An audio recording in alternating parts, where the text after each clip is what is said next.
Silakan Ustaz. Ya. Bismillahirrahmanirrahim. Assalamualaikum warahmatullahi wabarakatuh. Alhamdulillah wassalatu ala rasulillah wala haula wala quwata illa billah amma ba'du. Asyhadu an la ilaha illallah wahdahu la syarikalah wa asyhadu anna Muhammadan abduhu wa rasuluhu la nabiyya ba'dah. Allahumma salli ala sayyidina Muhammad wa ala alihi wa ashabihi ila yaumiddin amma ba'du.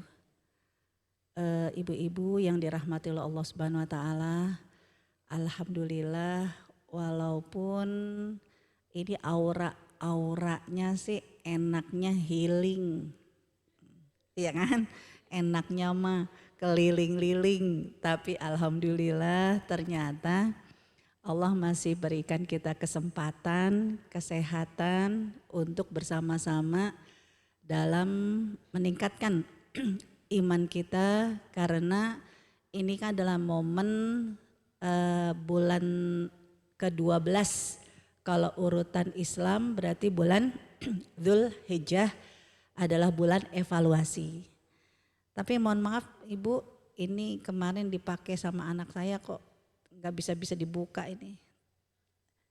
Malah tampilannya jadi ya udah nggak apa-apa, nggak pakai laptop. File udah saya kirim ke Bu Yeni, jadi nanti kita pakai file yang ada di share di handphone Ibu masing-masing. Inilah akhirnya kita memilih bagaimana mempersiapkan menjadi yang terbaik di momen akhir tahun. Sekali lagi akhir tahun versi bulan Islam. Berarti kan biasanya pembagian raport. Apakah selama 1 tahun kemarin 1446 kita sudah menjadi istri yang baik, sudah menjadi ibu yang baik, sudah menjadi muslimah yang baik atau belum? Kita akan mencoba materi ini menjadi sebuah bahan evaluasi. Dan saya pilih surat Ibrahim karena memang untuk bercermin sudahkah kita menjadi keluarga yang baik, kita diminta untuk belajar dari keluarganya Nabi Ibrahim. Banyak cerita tentang keluarga Nabi Ibrahim. Tapi cerita yang hari ini adalah cerita tentang pohon Ibrahim. Kayak apa pohon Ibrahim? Pohon untuk memberikan keteladanan kepada kita. Karena kalau Ibu di khutbah Idul Adha kemarin kan rata-rata para ustadz, para khotib mengingatkan bagaimana kesabarannya Ibunda Hajar. 10 tahun boro-boro diemong, ya, ternyata dijenguk juga enggak. Habis lahiran 10 tahun enggak pernah dijenguk, 10 tahun diterbengkalaikan oleh suaminya. Bayangkan kalau itu terjadi kepada kita, kan bisa jadi hati kita itu rasanya gundah gulana. Tapi ternyata kan Ibunda Hajar luar biasa. Saya ngebayangin kalau ibu-ibu yang mau ke Bromo, ya, mau sampai ke Gunung Bromo kan biasanya dapat fasilitas pakai jeep ya Bu ya? Atau selain jeep ada nggak kuda? Ada nggak kuda? Kuda kan? Anggaplah kirain mah Bapak mau romantis naik kuda. Begitu nyampe Bromo juga belum, nyampe gunungnya juga belum, dari tempat keramaian juga udah jauh. Tiba-tiba disuruh turun dari kuda, dikira mah mau selfie berdua. Ternyata begitu ibu udah turun, bapak ya tetap berkendara dengan ya kudanya, dengan jeepnya. perlahan ibu ditinggal. Kira-kira gimana Bu? Emang cuma mangkel doang? Enggak. Bisa jadi kan teriak dulu kan, Pak mau kemana? Kan Ibunda Hajar juga seperti itu. Ya, dibawa jalan-jalan bersama dengan bayi merahnya, healing ke luar negeri. Luar negeri Bu, orang dari Palestina ke bawah itu kan keluar negeri. Ya kan, keluar negeri boro-boro mau foto bareng ya untuk senang susah bareng. Begitu suruh turun dari onta bersama dengan bayi merahnya, Ibunda Hajar ternyata melihat Nabi Ibrahim tetap ada di atas onta, berjalan terus menjauh.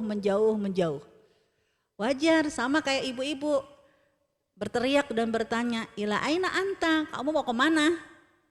Boro-boro dijawab, nengok juga enggak. Sekali, lebih kenceng lagi, ila aina anta, kamu mau kemana? Boro-boro dijawab, nengok juga enggak, sampai 3 kali. Ibu belum nyampe ke gurun pasir, cuman di Bromo doang, masih Indonesia. Dipanggil-panggil boro-boro jawab nengok juga enggak. Diapain Bu kira-kira tuh suami? Alhamdulillah batu banyak kalau di Bromo. Nah kalau di padang pasir enggak ada. Ya kan, itu ibu makanya disuruh belajar pohon Ibrahim. Karena Ibunda Hajar ketika bertanya enggak dijawab, dia bukannya marah, tapi dia berpikir, kenapa enggak dijawab? Enggak mungkin enggak dengar, ya kan? Ya, berarti pertanyaannya susah. Ibu kan kalau ditanya enggak bisa jawab, diem. Ya, akhirnya dirubah pertanyaannya, yang gampang dijawab. Apa kata Ibunda Hajar? Amarakallahu hadza. Apakah Allah yang menyuruhmu? Lalu Nabi Ibrahim hanya mengatakan, nah, iya. Barulah kata Ibunda Hajar, kalau Allah yang menyuruhmu, maka dia tidak akan pernah menelantarkanku. Tapi kan namanya perempuan ya, ngelihat kondisi anaknya kelaparan. Karena minumannya, makannya terbatas. Yang dilakukan oleh Ibunda Hajar cuma sekali seumur hidup. Nyari sumber mata air, naik ke Gunung Safa Marwa, cuma 1 kali. Ya udah 7 kali, maksudnya sekali dalam seumur hidup. Kalau ibu kan berkali-kali, umroh, ya kan? Nah, kalau Ibunda Hajar sekali, ya dia melakukan Safa dan Marwa, udah 7 kali, capek-capek, nggak taunya airnya ada di mana Bu? Kan dia lagi nyari air. Bolak-balik. Ternyata air ada di mana? Ya Allah, di telapak kaki Nabi Ismail. Kan kalau kita berpikir, ya Allah, jauh-jauh, capek-capek di depan mata, gitu kan? Karena Allah hanya ingin melihat sejauh mana perjuangan kamu, ikhtiar kamu. Gak cukup sampai di situ. Gak nyala-nyala. Udah biarin Mas. Ya. Oh ininya. Nah, akhirnya apa? Ya, Ibunda Hajar ya sejak saat itu ya hidup benar-benar kan negeri tanpa ayah. Tanpa suami. Jadi Nabi Ismail benar-benar tidak didampingi oleh ayahnya. Enggak didampingi, ya Ibunda Hajar enggak didampingi oleh suaminya. Baru tahu kita, ya Allah ternyata Ibunda Hajar hebat banget.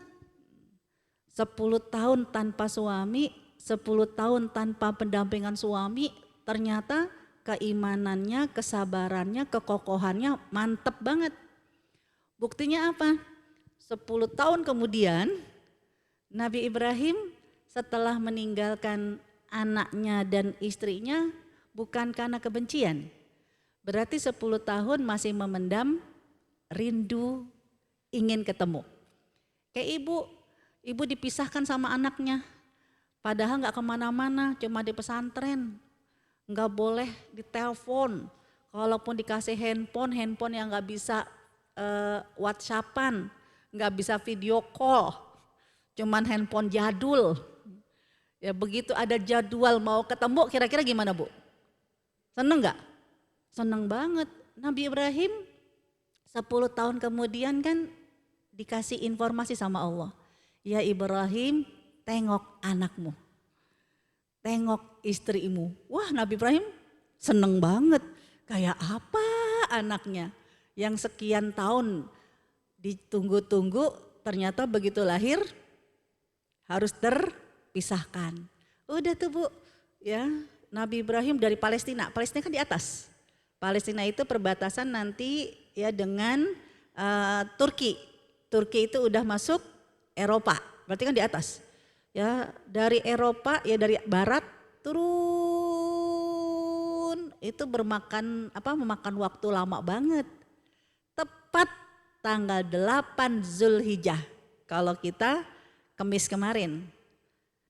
Rabu ya. Rabu kemarin tepat tanggal 8 Zulhijjah, anggaplah nih dari atas, tepat tanggal 8 Zulhijjah sebentar lagi nyampe ke Mekah. Nabi Ibrahim istirahat. Karena kan deg-degan juga 10 tahun gak pernah ketemu.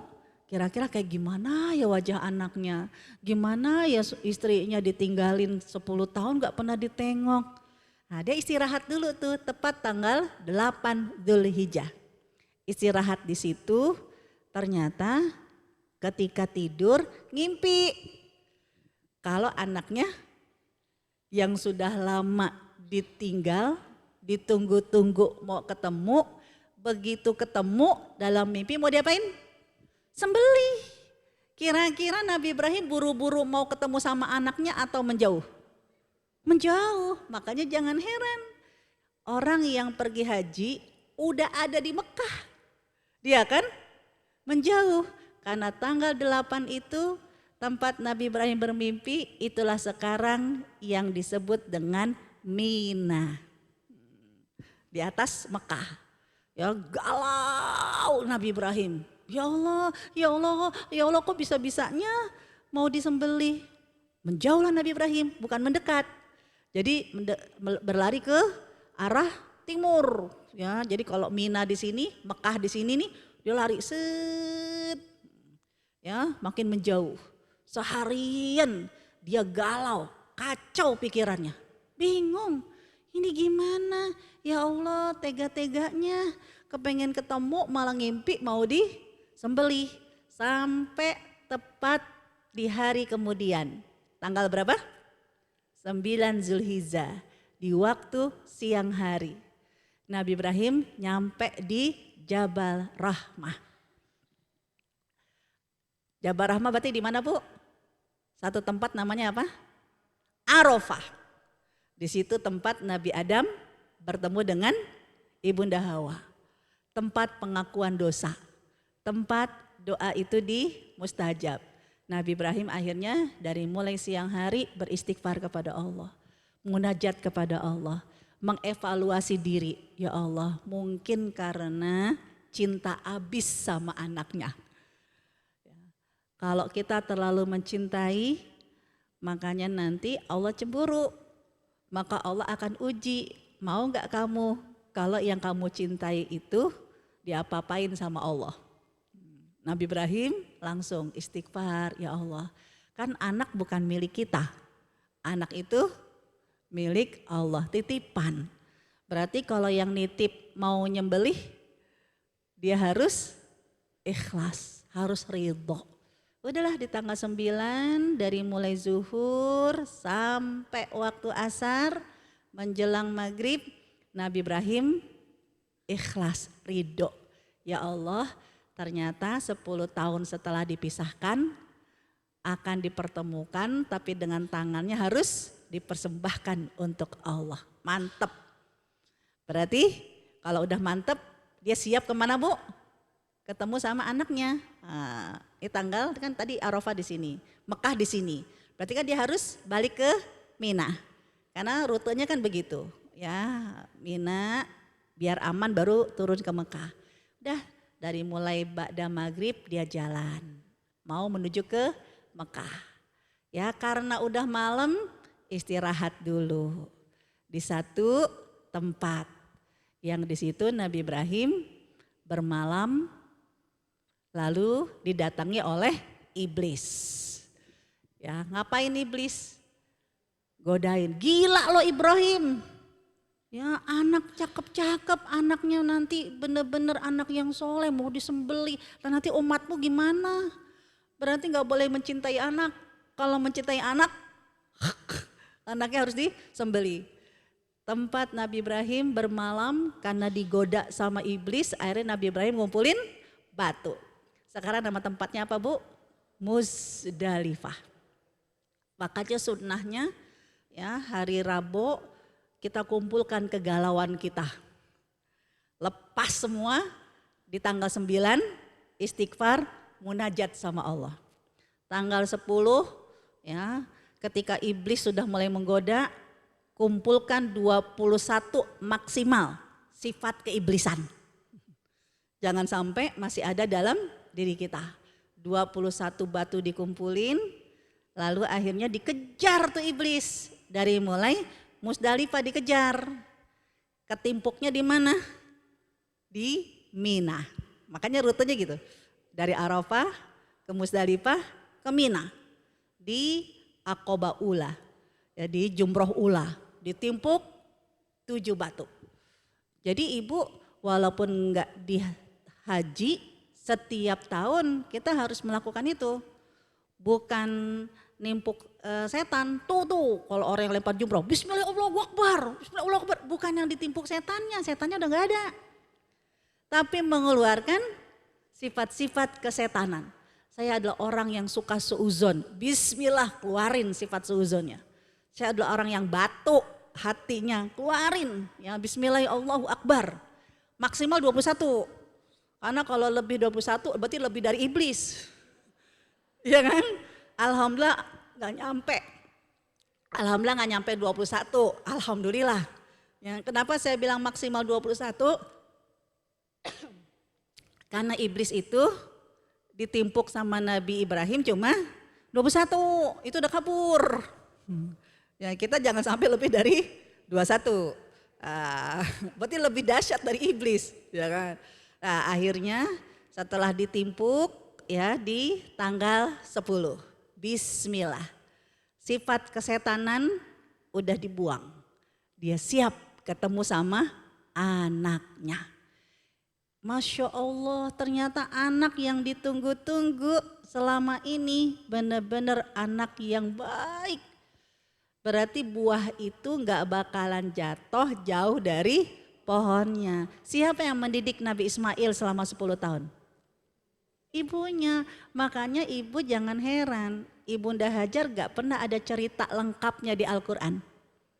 Ya, Al-Quran nonem ketika menyebutkan tentang ibunya Nabi Ismail, gak pakai nama. Kenapa? Karena Al-Quran akan membiarkan dan mempersilahkan pasti ada ibunda Hajar kontemporer. Yang nanti anaknya seperti Nabi Ismail kontemporer. Begitu Nabi Ibrahim ketemu sama anaknya langsung mengatakan wahai anakku ini arafil manam aku bermimpi kalau semalam aku menyembelih kamu fandur madza taro apa pendapatmu? Apakah Nabi Ismail kemudian meminta kepada bapaknya istighfar? Ya Allah astagfirullahalazim. Ya kan begitu? Enggak. Apakah Nabi Ismail minta izin kepada ibunya? Wahai ayah, izinkan aku meminta izin kepada ibu. Karena selama ini ibu yang banting tulang mengurusi aku. Apa begitu? Enggak. Karena Nabi Ismail benar-benar dididik oleh sang ibu positive thinking. Ya, ayahnya tidak pernah berkata dusta. Berarti semua yang dilakukan oleh ayahnya bisa jadi mimpi itu adalah wahyu. Gak pakai curhat sama ibunya. Tapi kualitas si anak terlihat itulah didikan seorang ibu. Padahal Ibunda Hajar benar-benar mendidik Nabi Ismail itu negeri tanpa ayah. Gak ada, bukan karena ayahnya meninggal, ayahnya gak ngurusin. Maka kalau ibu-ibu yang punya suami, ya Allah, jangan cuman semangat doang kerja. Tapi di rumah boro-boro mau ngurusin anaknya. Ya giran dititipin sebentar anak kek, cucu kek, anteng. Anak mau cucu dikasih handphone. Ya kan? Kan akhirnya apa ini benar-benar jadi dilema. Ibunda Hajar itu mendidik Nabi Ismail negeri tanpa ayah. Tapi Nabi Ismail begitu ketemu bapaknya benar-benar dengan positive thinking. Nah, banyak yang akhirnya terkagum-kagum karena kata Nabi Ismail, ya abatif almatu umar, wahai bapakku, kerjakan apa yang diperintahkan oleh Tuhanmu. Satajiduni insyaallah minas sabir. Engkau akan dapati aku sebagai orang yang sabar. Artinya apa? Sabar itu harus teruji. Ya, teruji 21 sifat keiblisan, buang dulu. Terakhir terujinya menyembelih sifat-sifat kebinatangan, kerakusan, ketamakan.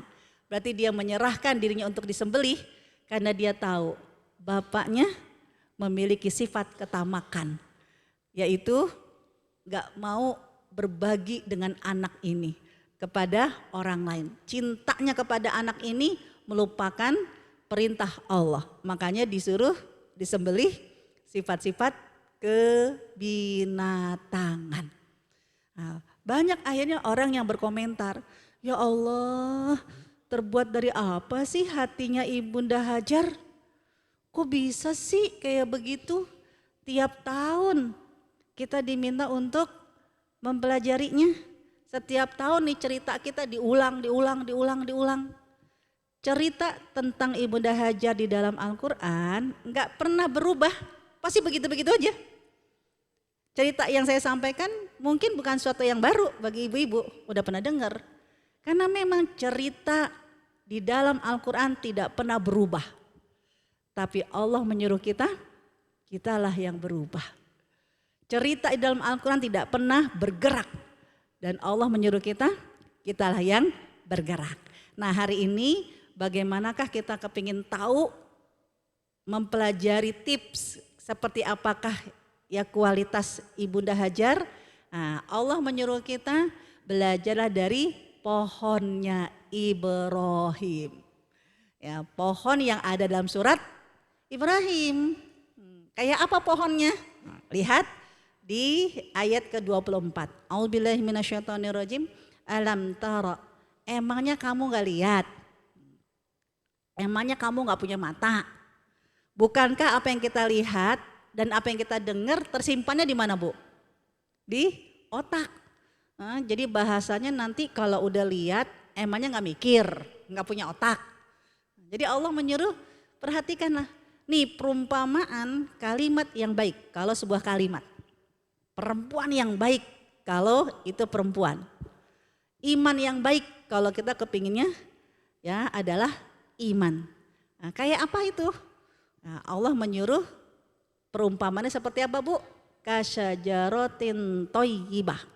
Seperti pohon yang baik. Abaikan gambar di sebelah ya, Bu. Yang di file ibu-ibu. Nah, kayak apa pohonnya? Pohon yang baik itu, ibu cung tangan siapa yang gak pernah lihat pohon? Semua lihat pohon. Nah sekarang Allah menyuruh kita, pohonnya Nabi Ibrahim kayak apa? Ya asluha thabitun. Akarnya itu jelek, kuat ke bawah. Ibu, akar kelihatan gak? Memangnya apa sih tugasnya akar? Satu, mencari makanan. Berarti dia bekerja dalam senyap. Berprestasi dalam senyap. Gak kelihatan kerjanya. Terus apalagi yang kedua? Akar itu. Menopang. Ya kan? Ke tanah. Dan energi akar itu ya harus kuat memberikan efek agar dahan dan cabang itu tumbuh. Kan gitu. Nah Allah menyebutkan pohon yang baik-baik itu asluha tabitun, akarnya jelek ke bawah.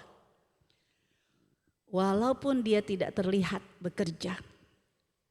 Tapi kalau akar itu baik-baik aja, maka efek dari kerjanya akar akan terlihat dengan wafar uha, cabangnya. Cabangnya gimana di sini? Ya, cabang pohonnya gimana? Ya, wafar uha.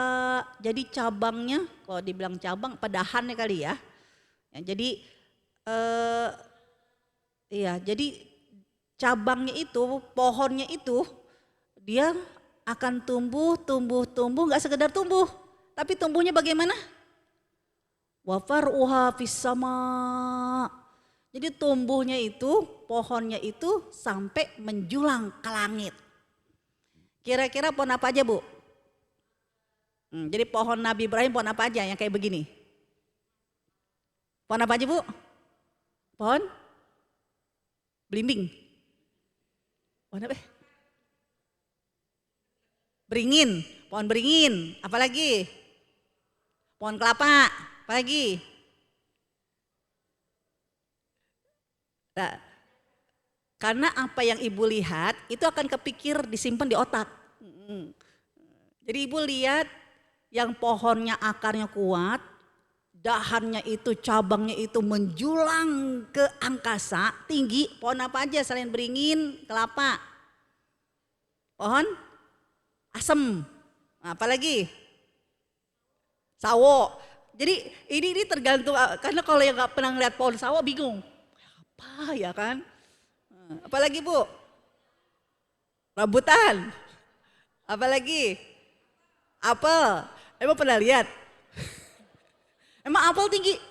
Tuh katanya enggak. Tuh apel pendek berarti enggak. Ini cabangnya tingginya tuh sampai menjulang ke langit. Kelapa udah tadi. Apalagi? Karena ibu kalau bisa menyebutkan pohon-pohon ini tandanya pernah lihat. Ya kan? Ya. Pohon cemara, pohon apa? Randu. Pohon jambu. Kapuk. Karena pohon jati. Karena kalau yang pernah lihat pohon pinus. Pohon apa? Pohon korba. Yang jadi ya terserah. Allah menyebutkan pohonnya di ayat ke-24 akarnya harus kuat. Lalu cabangnya tinggi ke angkasa. Itu ayat yang ke-24. Banyak kan tadi? Lihat ayat ke-25. Namun gak cuman tinggi menjulang ke angkasa. Tapi pohon ini tu'ti ukulaha. Dia berbuah dan buahnya bisa dimakan. Beringin berbuah kagak? Kapuk berbuah enggak? Tengtong. Apalagi tadi? Palem berbuah enggak? Enggak. Jadi harus berbuah. Dan buahnya buahnya itu kullahin. Berbuahnya itu musimnya setiap masa.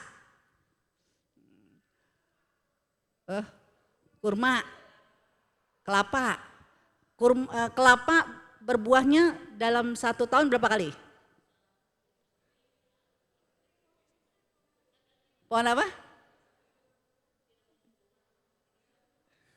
Coba tadi kita udah ngumpulin. Berarti cemara enggak, pohon kapas enggak, pohon jati enggak. Tinggal pohon apa, Bu, yang berbuahnya itu sepanjang masa? Kurma, terus kelapa. Jadi pernah lihat, Bu, buahnya? Pohonnya. Nah, terus oke. Dia berbuahnya sepanjang masa. Ya. Zaitun itu buahnya di bawah apa di atas? Atau menyebar kayak pohon kedondong. Buah ini semua orang bisa melihatnya, tapi tidak semua orang bisa menyentuhnya. nggak bisa memetiknya. Pohon apa Bu? Kelapa. Kalau orang Indonesia, kalau orang Arab, baik dalam Quran maupun dalam tafsir maupun dalam hadis, biasanya mereka menerjemahkan dengan pohon kurma. Nggak ada pohon kelapa, makanya mereka nggak pernah kepikiran pohon kelapa. Ya. Allah Subhanahu wa Ta'ala ketika menggambarkan ini, karena Allah yang menunjukkan kepada kita yang namanya akar bagi pohon, dia mencari makan. Yang namanya akar gak cuma cari makan, tapi dia harus memberikan energi positif kepada pohonnya. Kelapa buahnya di bawah, di tengah atau di atas? Di atas. Bayangkan Ibu kalau kita ngasih ilustrasi, Ibu punya air sumur, sedangkan Ibu punya 2 lantai, torennya ada di atas lantai 2. Gimana caranya agar toren itu bisa terisi air dengan cepat? Ya, kalau ternyata air sumur itu ada di bawah. Pompa yang bagaimana? Ya kalau pompanya biasa, pakai lama, ya kan? Ya apalagi pompa tangan.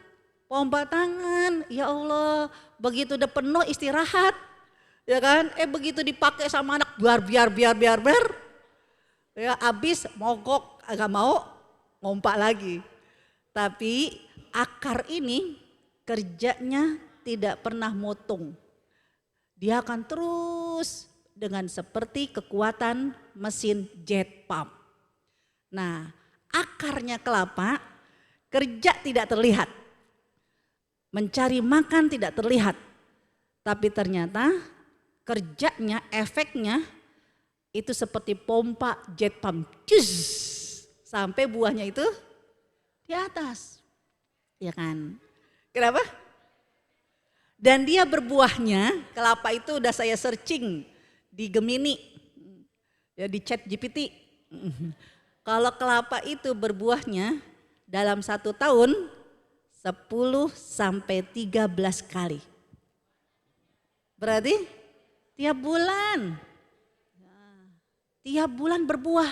Kalau tiap bulan berbuah menunjukkan akarnya kuat, akarnya bekerja. Akarnya tidak pernah berhenti mencari makan dan memberi makan. Itu pohonnya Nabi Ibrahim. Berarti ilustrasi buat kita seperti apa? Akar bagi manusia itulah hubungan kita sama Allah. Itulah ibadahnya kita sama Allah. Orang lain gak lihat sholatnya kita. Orang lain gak lihat qiyamul lailnya kita. Orang lain mah taunya dia mau kalau ngaji ngantukkan melulu. Ya Allah, jam 2 bangun. Bukan nonton film Korea. Jam 2 bangun ngapain Bu? Sholat malam, zikir, tahu-taunya subuh. Begitu subuh nahan-nahan gak mau tidur kan gitu kan. Kenapa? Karena siap-siap kan kalau tidur subuh kan gak bagus dalam kesehatan. Udahlah tanggung akhirnya jam 7 jam 8 mau ngaji mau gak mau akhirnya tempat pengajiannya ngantuk. Orang lain mah taunya cuman ngantuknya doang. Padahal tadi malam udah 1 juz kita baca Al-Quran. Udah zikir istighfar 100 kali. Nah Allah ingin menggambarkan kepada kita. Akar kamu harus kuat, yaitu hubungan kamu sama Allah harus baik-baik saja. Ibadah kamu sama Allah harus baik-baik aja. Kalau kamu sudah memiliki kekuatan seperti ini, maka nanti Allah gak menginginkan cuman kamu aja yang merasakan manisnya hubungan sama Allah. Allah gak membiarkan hanya Allah yang tahu kita ini wanita yang solehah. Kalau hubungan sama Allah sudah baik-baik aja, akidah kita kuat, ibadah kita juga mantap, maka nanti Allah akan berikan kesempatan kepada kita. Kamu harus eksis di lingkungan kamu. Seperti pohon kelapa. Kamu akan eksis, mendapatkan martabat yang tinggi, dihormati oleh banyak orang, Kenapa? Karena Allah menginginkan siapapun yang punya hubungan sama Allah baik-baik aja, maka semua orang juga harus memandang dia mulia. Seperti kelapa. Banyak orang bisa manjat pohon belimbing. Banyak orang yang bisa manjat pohon jambu. Tapi enggak semua orang bisa manjat pohon kelapa. Kan gitu kan? Ya enggak? Artinya apa? Allah akan berikan kesempatan kepada kita. Seperti Ibunda Hajar. 10 tahun ternyata akarnya kuat. Ibadahnya sama Allah, akidahnya sama Allah. Itu baik-baik aja. Maka sampai hari ini Ibunda Hajar selalu dipandang. Wanita yang terhormat. Bahkan tempat yang ditinggalnya pun air Zam-Zam, Mekah menjadi tempat yang mulia, tempat yang suci. Allah akan berikan kesempatan semua orang menghormati kita. Semua orang menjunjung martabat kita. Semua orang bisa memandang kita. Tapi tidak semua orang bisa menyentuh kita. Itu ayat ke-24. Namun Allah menginginkan kalau cuman kamu dipandang aja, nanti takutnya kamu jumawa. Takutnya kamu jadi belagu, sombong. Tunjukkan hubungan kamu yang baik-baik sama Allah dengan kamu pun juga dirasakan kebaikannya oleh semua orang. Dan itulah ternyata Allah mengajarkan kepada kita. Pohon kelapa tumbuhnya di mana, Bu? Biasanya di mana? Di tepi pantai. Angin laut itu kenceng atau pelan? Ya kenceng kan? Pohon kelapa ketika ditiup angin roboh enggak? Enggak. Bergoyang enggak? Ya goyang lah, ya kan? Tapi enggak roboh, ya kan? Artinya apa? Ketika angin laut kenceng menghembus, tapi pohon kelapa tetap goyang. Namun tidak roboh. Bayangkan kalau pohon kelapa itu roboh. Maka bisa jadi rumah-rumah yang di pinggir pantai. Ya, gubuk-gubuk yang di pinggir pantai, apa yang terjadi kalau pohon kelapanya rubuh? Kira-kira apa yang terjadi, Bu?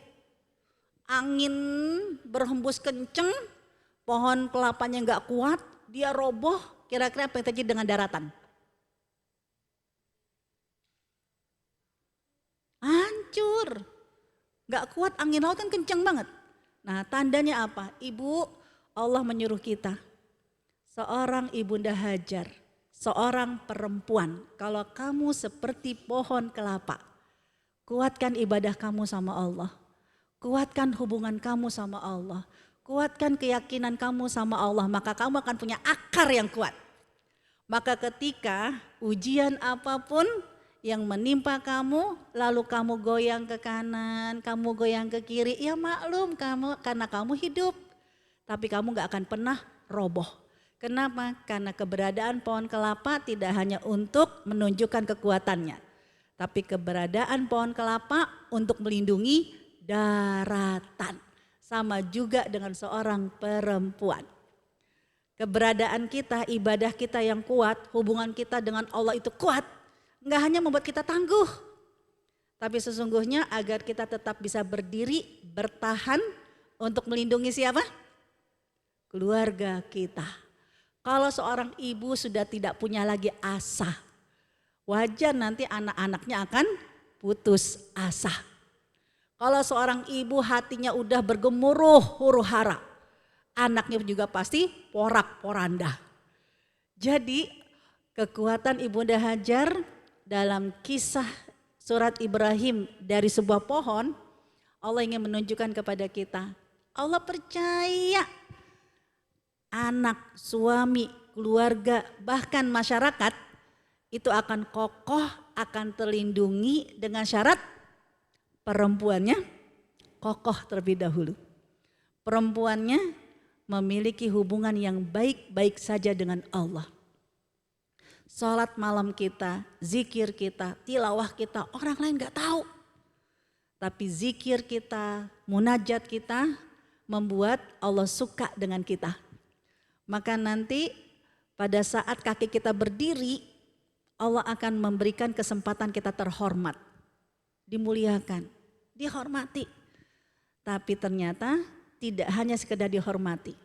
Kaki kita akan tetap kokoh, nggak akan roboh. Kenapa? Karena Allah percayakan di belakang kita ada keluarga kita yang harus dijaga. Ketahanan keluarga tergantung bagaimana sosok seorang ibu, sosok seorang muslimah. Nah, Ibunda Hajar seperti tadi pohon kelapa diminta oleh Allah, kamu jangan cuman enak dipandang, tapi keberadaan kamu, manisnya kamu juga harus dicicipi oleh banyak orang. Maka sampai akhir zaman, air zam-zam itu bisa dicicipi. Siapapun yang meminum air zam-zam, pahalanya nyampe gak ke Ibunda Hajar? Nyampe, ya kan? Ibu lihat yang sa'i dalam satu hari full penuh. Itu orang yang sama apa orang yang beda? Orang yang beda. Emang ada yang mau nambah 7,5 Safa dan Marwa sa'i? Nggak mau, itu aja udah ngitung, ya Allah kapan dia ketujuh, kapan dia ketujuh. Ya kan? Artinya apa? 24 jam penuh Safa dan Marwa. Banyak orang yang sa'i dan tidak ada di antara kita bisa menghitungnya. Sebanyak yang tidak bisa kita hitung, sebanyak itu juga samudra pahala yang mengalir kepada Ibunda Hajar. Namun Ibunda Hajar mendapatkan pahala jariah kayak begitu, air zam-zam yang kita nikmati mendapatkan pahalanya juga ke Ibunda Hajar ketika Ibunda Hajar udah teruji 10 tahun ditinggal oleh suaminya. Badai kehidupan yang harus dialami, dia tetap kokoh dan bertahan. Ketika dia melindungi dirinya, melindungi anaknya, berarti dia juga melindungi dunia ini. Kalau Ibunda Hajar gagal, gak akan ada Mekah. Kalau Ibunda Hajar gagal, bisa jadi gak ada ya Baitullah untuk ibadah umroh dan haji. Tapi dengan kualitasnya Ibunda Hajar, berarti melindungi kelestarian alam semesta, ya, peradaban manusia. Allah juga menyuruh kita seperti itu. Ya kan? Kalau kita ingin teruji seperti Ibunda Hajar, maka kita harus siap diuji. Manisnya buah kita juga harus dirasakan oleh orang lain. Bagaimana kekuatan mental kita kalau kita harus siap diuji? Belajar lagi dari pohon kelapa. Karena pohon kelapa belum teruji kesabarannya, belum teruji kualitasnya kecuali ini buahnya dinikmati dulu, ya kan? Ibu, begitu ada orang yang bisa manjat pohon kelapa, bisa jadi orang-orang yang lain ngomentarinnya kayak apa, Bu? No kan kompak semua kayak monyet, ya kan? Kita juga akan bisa jadi seperti itu. Ya Allah, semua orang menghormati kita, semua orang menyayangi kita. Semua orang bisa memandang kita dan tidak semua orang bisa menyentuh kita. Begitu ada yang menyentuh kita, ternyata kita harus siap diuji melalui tangannya. Kayak kelapa, begitu kelapa dipanjat sama orang yang dibilang kayak monyet, cuman dia kan yang bisa menyentuhnya. Begitu udah dipetik sama orang itu, Bu, kelapa itu untuk dinikmati, gimana caranya? Habis dipetik itu pohon kelapa, habis dipetik itu kelapa untuk ya narok ke bawah ya biar dinikmati dari atas. Apakah nurunin pelan-pelan? Diapain, Bu? Dilempar. Begitu dipetik, ya Allah, yang metik udah kata orang udah kayak monyet, ya kan? Begitu dialah yang berhasil metik, benar-benar dibanting itu kelapa. Ding, buak. Sama, kita juga begitu. Enggak semua orang bisa menyentuh kita. Begitu ada orang yang menyentuh kita, ya Allah, jangan dibilang kayak monyet, ya kan? Begitu ada orang yang menyentuh kita, padahal enggak semua orang bisa menyentuh kita. Begitu dia bisa menyentuh kita, bukannya dielus-elus kitanya. Dibanting kayak tadi kelapa. Buak. Astagfirullahalazim. Emang habis dibanting untuk dinikmati itu kelapa, apanya sih Bu biasanya yang akan dinikmati kelapanya? Airnya. Kalau air kelapa yang dinikmati, tandanya kelapa muda. Ya kan? Bayangkan itu kelapa muda, ya Allah, baru sebentar punya kedudukan, baru sebentar jadi orang kaya, baru sebentar dihormati, baru sebentar dipetik sama orang kaya monyet. Cus, kenapa? Banyak yang kepengen minum air kelapa. Begitu udah dipetik, dibanting, buak, langsung pecah nggak? Enggak. Gimana caranya ngupasnya? Ya Allah, dibacok, culot, ya kan? Curuk satu, astagfirullahaladzim, nyut, juluk itu kan dua, kan bisa jadi dibikin segitiga kan Bu?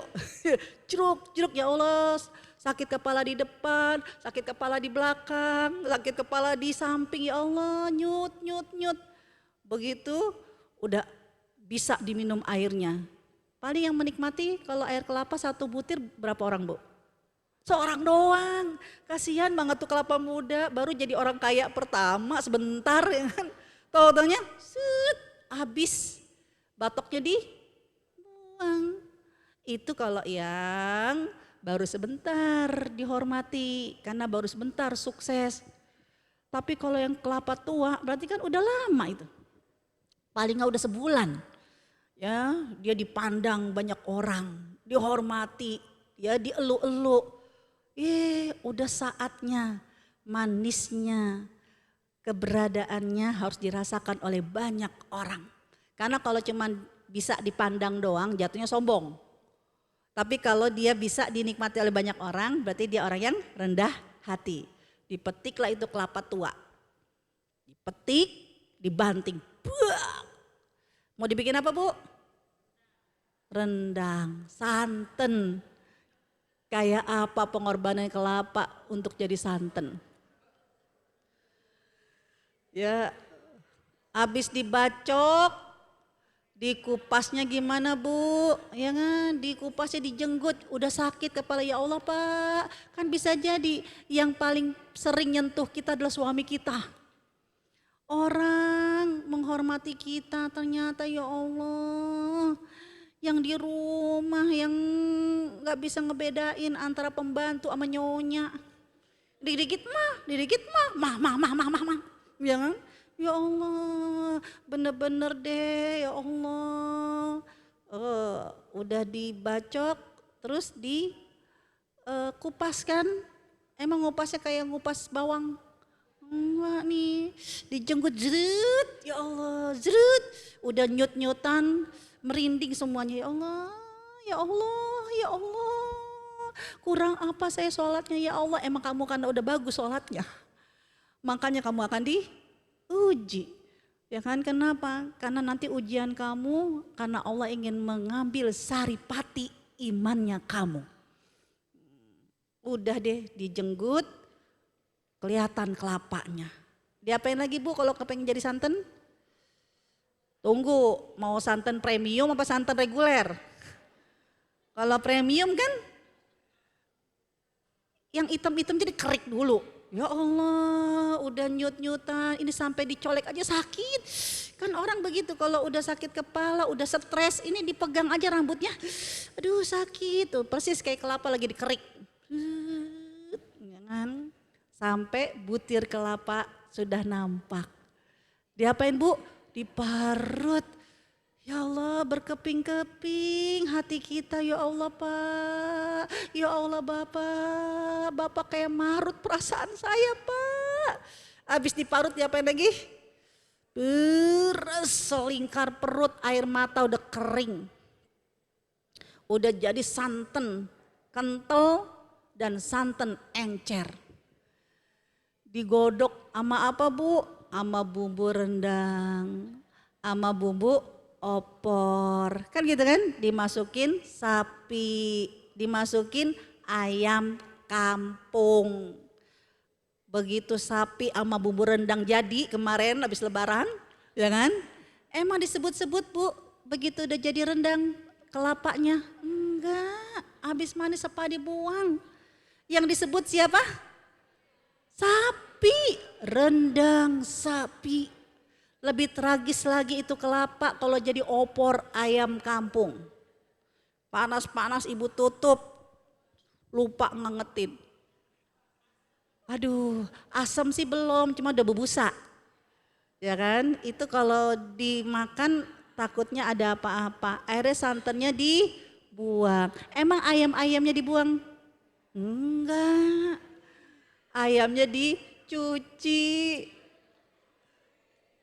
Akhirnya yang tadinya ayam kampung berubah jadi naik kelas ayam Kentucky. Ya kan? Padahal ya Allah, sapi, ayam, kamu tuh gak mungkin dinikmati oleh banyak orang, dipuja-puji, enak rasanya tanpa pengorbanan kelapa. Jadi Allah Subhanahu wa taala kenapa dalam surat Ibrahim menyuruh kita seperti itu? Ya, buang sifat ketamakan, buang sifat kepemilikan. Allah tahu. Allah percaya seorang wanita itu seperti pohon kelapa. Akarnya kuat. Hubungannya kamu sama Allah luar biasa. Kamu punya suami yang bermasalah. Dianya mah boro-boro doa yang panjang. Istrinya yang doanya panjang.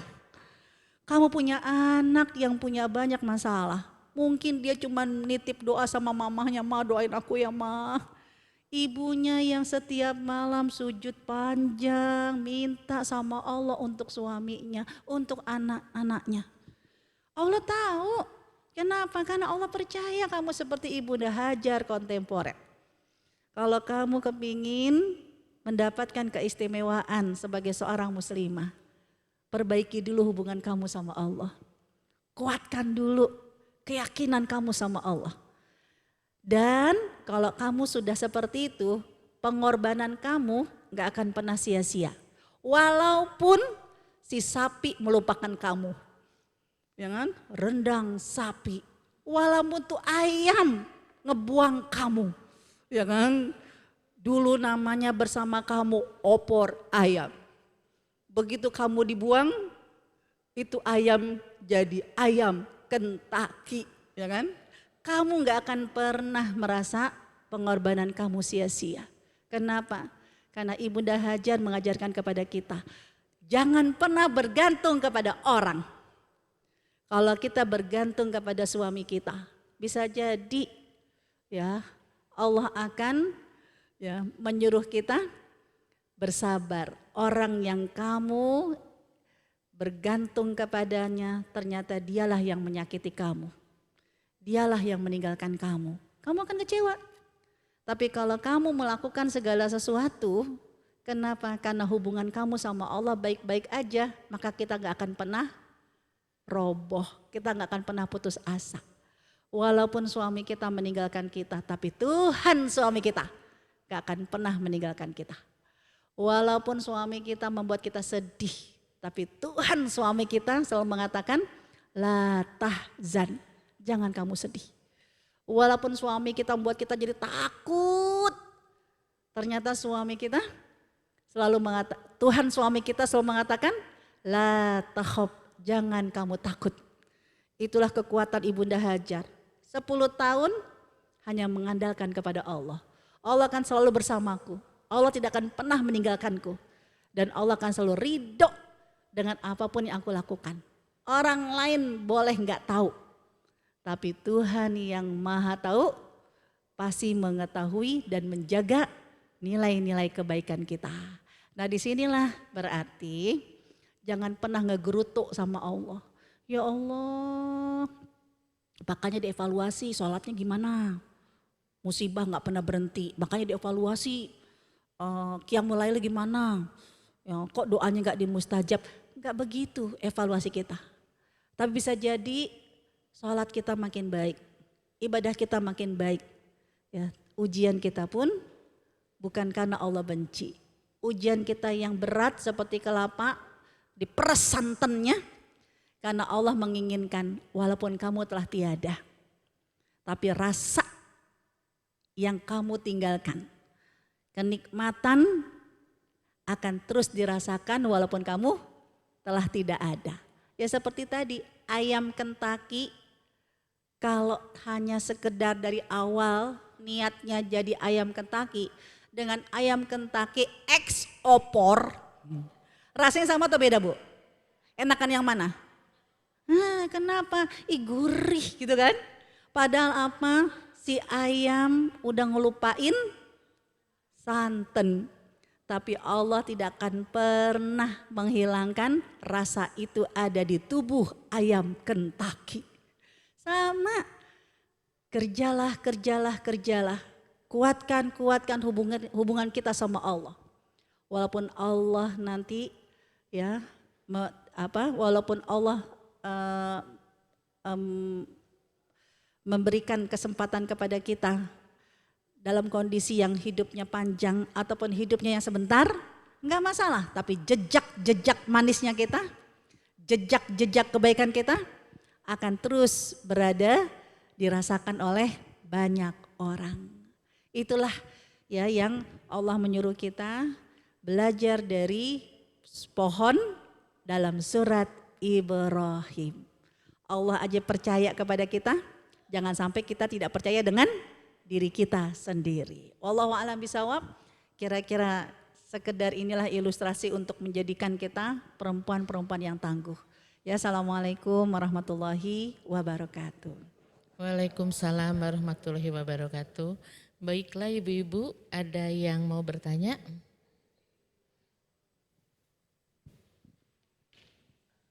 Silakan ibu-ibu yang mau bertanya.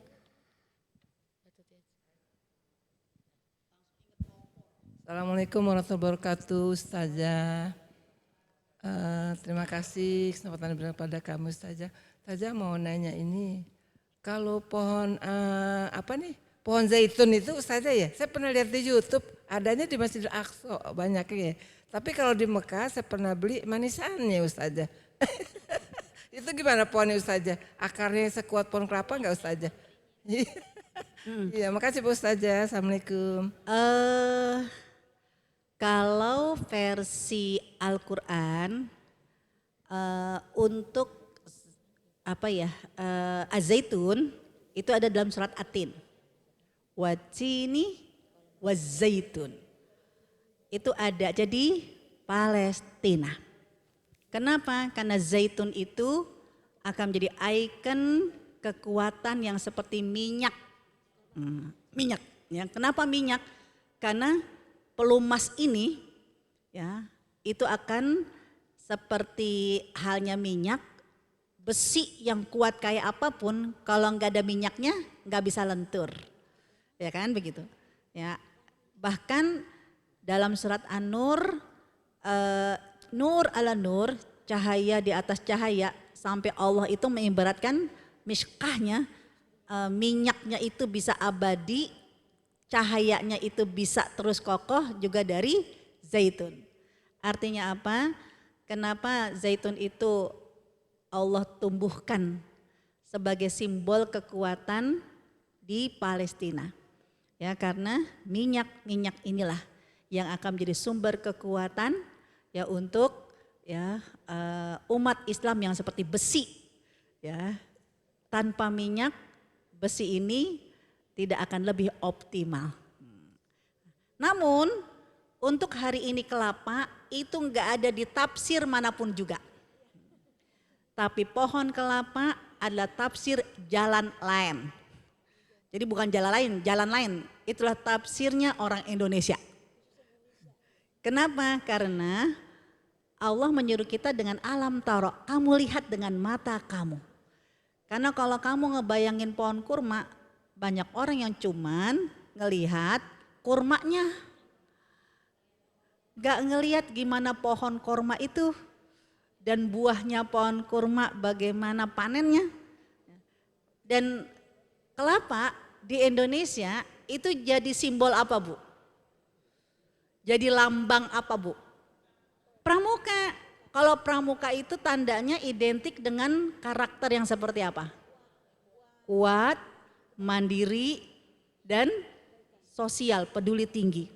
Ini gitu. Jadi pohon kelapa ini adalah tafsir sendiri, tafsir kita. Ya, karena Allah menyuruh melihat apa yang biasa kita lihat itu akan lebih memantapkan hati kita. Wallahu a'lam bishawab. Ada lagi? Baiklah ibu-ibu, ada Monggo. lagi? Ya, di belakang.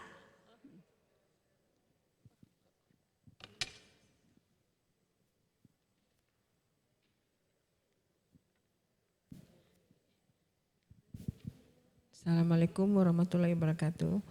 Saya mau nanya Bu mengenai Ibunda Siti Hajar yang menjadikan kita tauladan buat diri kita ya Bu pada zaman Nabi untuk perjuangan sebagai seorang ibu. Di zaman sekarang Bu, bagaimana caranya kita bisa dapat seperti itu Bu dengan cara seperti ini zaman yang banyak godaannya Bu untuk ke dunia lebih banyak. Bagaimana kita mengatasi seperti itu Bu dengan cara kita untuk tidak menjadi Ibunda Hajar. Ibunda Hajar. Ya, terima kasih Bu. Assalamualaikum warahmatullahi wabarakatuh. Waalaikumsalam wabarakatuh. Saya mau tanya, Ibunda Hajar Tuhannya siapa? Allah. Sama nggak dengan Tuhan kita? Sama. Ibunda Hajar ceritanya ada di Al-Quran. Al-Quran yang diturunkan oleh Allah kepada Nabi Muhammad. Al-Quran yang diturunkan oleh Allah kepada Nabi Muhammad sama enggak dengan Al-Quran yang kita baca? Sama. Surat Ibrahim ayat ke-24, 25 itu pertama kali diturunkan oleh Allah kepada Nabi Muhammad. Ya kan?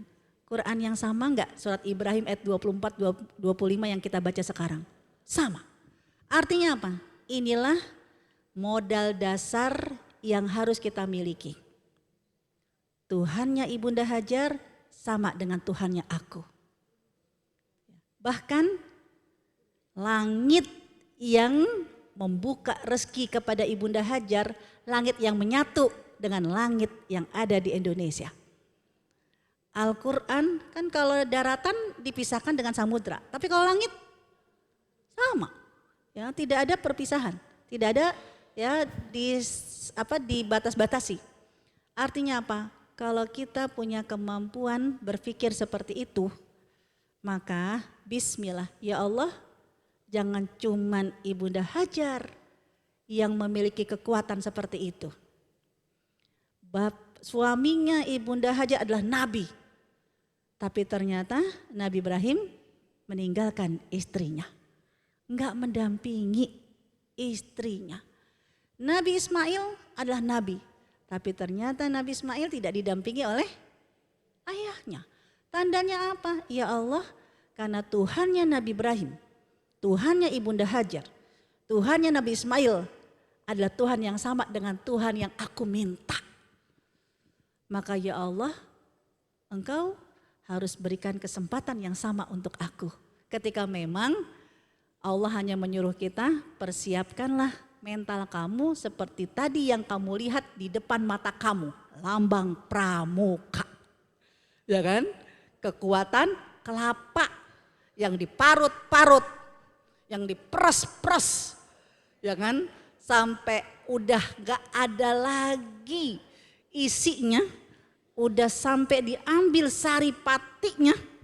Ternyata keberadaan santan walaupun tak terpandang, tak terlihat, tapi membuat para sapi, para kambing, para ayam dinikmati oleh banyak orang.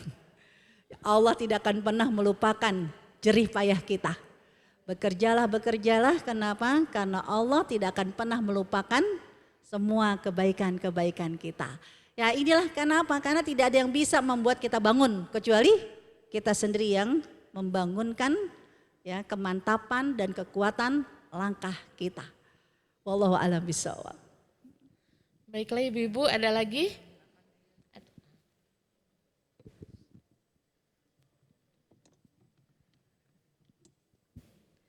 Assalamualaikum Ustazah, izin meminta pendapatnya terkait fenomena sekarang untuk banyak orang yang bekerja lalu melakukan self reward apakah self reward itu salah satu sifat ketamakan? Begitu Ustazah, terima kasih.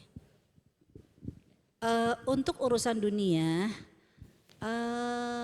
surat Al-Qasas, jadi apapun ya, mau soal kerja maupun soal kenikmatan dunia deh pokoknya. Itu surat Al-Qasas ayat ke-77. Ya, ayat 77. Allah cuman minta wabatagu fima ataqallahu darul akhirah. Carilah sebanyak-banyaknya persiapan kamu, bekal kamu untuk akhirat. Tapi ternyata gak mungkin kita dapat kenikmatan akhirat kecuali kita harus melalui jalan di dunia. Wala tansa nasibaka fid dunya. Tapi jangan lupa bagian kamu, hak kamu di dunia. Artinya apa? Akhirat sama dunia itu tidak ada perpisahan, tidak ada perbedaan, semua satu arah. Kalau kita kepingin bahagia di dunia, kalau kita kepingin bahagia di akhirat, kita ingin mendapatkan optimal nanti di akhirat, optimalkan dulu hak kamu, bagian kamu di dunia. Artinya apa? Orang yang punya pemikiran seperti ini, ketika dia bekerja yang optimal. Ketika dia mencari duit yang optimal. Bukan hanya untuk memutuskan hubungannya dengan akhirat. Tapi kenikmatan-kenikmatan di dunia adalah bekal dia untuk akhiratnya. Sampai dalam hadisnya Rasulullah, harta yang di tangan orang soleh itu ada yang lebih baik. Ya, malus soleh ya fi rojulun soleh. Sebaik-baik harta ketika berada di tangan orang yang soleh. Jadi Rasulullah seperti itu. Jadi wanita yang seperti Ibunda Hajar ketika memiliki pemahaman seperti ini, ya saya ingin bahagia di akhirat. Dan pada saat saya di dunia, ya optimalisasi walatan sanasi bakal. Jangan lupa kamu punya bagian di dunia. Kalau kamu ingin bekerja, maka jadilah pekerja yang terbaik. Kalau kamu ingin berbisnis, jadilah businesswoman yang terbaik. Kalau kamu ingin menjadi guru, jadilah guru yang terbaik. Kalau kamu ingin jadi hakim, jadilah hakim yang terbaik. Kenapa? Karena di tangan orang yang terbaik di dunia. Dialah akan mendapatkan yang terbaik di akhirat. Begitu Kak? Ya kan? Karena Islam tidak sekuler. Kenapa tadi memutuskan sifat kebinatangan? Kalau dia jadi lupa. Lupa, jangan mengejar dunia, lupa sama akhirat. Wallahu a'lam bishawab. Cukup? Alhamdulillah cukup Ustazah. Baiklah ibu-ibu, jazakumullah khairan, jazakillah khairan Ustazah tausiahnya. Masya Allah tabarakallah, semoga kita bisa mencontoh seperti Siti Hajar ibu-ibu. Semoga kita bisa memperbaiki hubungan sama Allah dengan lebih baik lagi sehingga kaki kita akan selalu kuat dalam menghadapi cobaan apapun di dunia ini. Kalau hubungan kita sama Allah baik-baik saja. Alhamdulillah, mari kita tutup kajian dengan membaca hamdalah dan doa kafaratul majlis. Alhamdulillahirabbil alamin. Subhanaka Allahumma wa bihamdika asyhadu alla ilaha illa anta astaghfiruka wa atubu ilaik. Billahi hidayah wa taufik. Wassalamualaikum warahmatullahi wabarakatuh.